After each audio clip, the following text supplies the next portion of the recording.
Just harvested all of these beautiful greens from my garden, and now I'm going to turn them into a feta and phyllo pie. And the great thing about this recipe is you can basically use any greens you've got: chard, radish tops, spinach, whatever you like. So that's the radish tops in, then the spinach and chard. I'm just going to give it a good old wash because it's from the garden.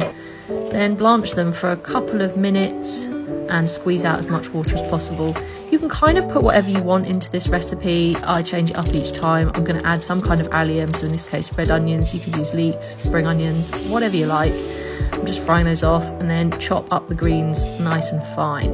I'm also going to add some spring onion to this, but again, you can do whatever you like.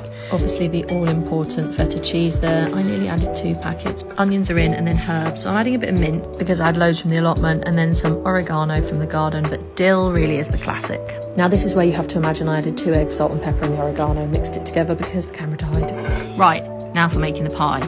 Melted butter, then phyllo pastry, more melted butter, another sheet of phyllo pastry, and then you put the filling in. So I went for 2 layers of pastry on the bottom and just 1 on the top. But I'm going to use all that overhang to make a nice crispy edge. Just make sure all the layers have got butter in between, and you put more butter on top. You could also use olive oil.